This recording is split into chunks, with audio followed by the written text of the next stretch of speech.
எல்லோருக்கும் வணக்கம். இன்றைய தினமானது மெடிக்கல் கேம்ப் ஆனது நடந்து கொண்டிருக்கிறது. டைம் பிளாக்கில் எங்களுடைய வட்டாரத்தில் பெரியவர்கள் மற்றும் அருமை நண்பர்கள் மற்றும் ஜி கமல்நாதன் இந்த மெடிக்கல் கேம்ப் நடந்து கொண்டிருக்கிறது.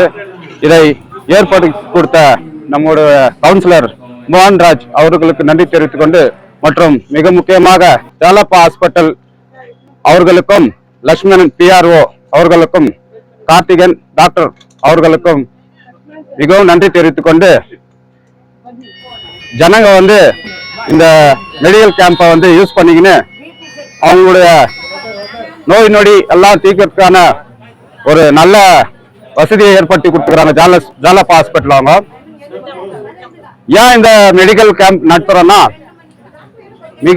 நிறைய பேருக்கு பண வசதி இருக்காது, சில பேருக்கு போக்குவரத்து வசதி இருக்காது. ஹாஸ்பிட்டல் போனோம்னா டவுனுக்கு போனோம், இல்ல கோலாருக்கு போனோம். அவங்க டோர் ஸ்டெப்லயே இந்த நடமாடும் ஹைடெக் பஸ் நின்று இருக்கு. அவங்க இதை யூஸ் பண்ணிக்கின்னு அவங்களுடைய கஷ்டங்களை தீர்த்துக்கணும். இன்னொன்னு இந்த ஹாஸ்பிட்டல் மூலயமா எல்லா ஆப்ரேஷன் மேஜர் எது இருந்தாலும் அவங்களுக்கு அவங்க இங்கிருந்து ரெஃபர் பண்ணி ஜாலப்பா ஹாஸ்பிட்டலுக்கு வர வச்சு ஃப்ரீயா பண்ணி தரேன்னு சொல்லிக்கிறாங்க. எல்லா ஃபுட்டுல இருந்து, பெட்ல இருந்து, ஆப்ரேஷன்ல இருந்து, எல்லா கன்சல்டிங் சார்ஜ் எல்லாம் ஃப்ரீயா பண்ணி தரேன்னு சொல்லியிருக்கிறாங்க. அதெல்லாம் யூஸ் பண்ணிக்கணும். இன்னொன்னு நான் ஏன் இந்த மெடிக்கல் கேம்ப் நான் இது பண்ணிக்கிறேன்னா, எனக்கு ஏதோ ஒரு பயன், எனக்கு ஏதோ லாபத்துக்காகவோ இல்ல ஜாலப்பா ஹாஸ்பிட்டல் லாபத்துக்காக இல்ல இங்க இருக்கிறவங்க லாபத்துக்காக இல்ல, மக்களுக்காக ஏற்படுத்தின இந்த மெடிக்கல் கேம்ப். அதனால எல்லாம் இது உபயோகிக்கணும்னு கேட்டுக்கிறேன். நான் அரசியல்வாதியா நான் பண்ணல, இது இந்த ஏரியாவோட ஒரு குடிமகனா பண்ணிருக்கிறேன். அதனால இதுவரையில 100 பேருக்கு மேல பயன் அனுப்பிச்சு போனாங்க. இன்னைக்கு அதுல ஒரு 15 பேருக்கு மேல ரெஃபர் பண்ணியிருக்கிறாங்க ஜாலப்பா ஹாஸ்பிட்டலுக்கு போயிட்டு அவங்க ட்ரீட்மெண்ட் மேல் சிகிச்சை எடுத்துக்கணும்னு சொல்லிட்டு. அதனால இன்னும் வந்துனே தான் இருக்கிறாங்க ஜனங்க.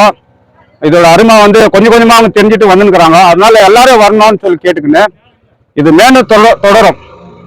நம்ம வார்டு 4th வார்டுல எத்தனை லைன் இருக்குதோ அத்தனை லைன்ல நான் இது போல பெரியவங்க ஆசீர்வாதத்துல நான் கண்டிப்பா பண்ணி நான் மக்களுக்கு நன்மை ஏற்படுத்தி கொடுப்பேன்னு தெரிஞ்சுக்கிறேன். எக்ஸ்பீரியன்ஸ் தான் சார். என்னன்னா, கொரோனா ஹாஸ்பிட்டலுக்கு நாங்கள் BGML ஹாஸ்பிட்டல் ரொம்ப கடுமையான முயற்சி எடுத்து வேலை செய்து கமல் சாரு அப்புறம் MP சாரு அவங்க மூலியத்துல நாங்க அதோடைய தொடர்ச்சி தான் இது. ஏன்னா மெடிக்கல்ல எவ்வளவு கஷ்டப்படுறாங்க ஜனங்க நாங்கள் கண்ணால பார்த்தோம். நானும் அந்த மெடிக்கல் இதுல காசு இல்லாத கஷ்டப்பட்டு நானும் இந்த மெடிக்கல் இதுல கஷ்டப்பட்டுக்கிறேன். அது போல யாருக்கும் ஆகக்கூடாதுன்னு சொல்லிட்டு தான் நான் தொடர்ந்து இந்த மெடிக்கல் தான் பண்ணிருக்கிறேன். நான் மேலும் மேலும் நான் பண்ணுவேன். அவங்க எனக்கு டைரக்டா கேட்டாலும் சொல்லி நான் கூட ஜாலப்பா கிட்ட போய் நான் பேசி என்ன பண்ணிக்கிறேன் சார்.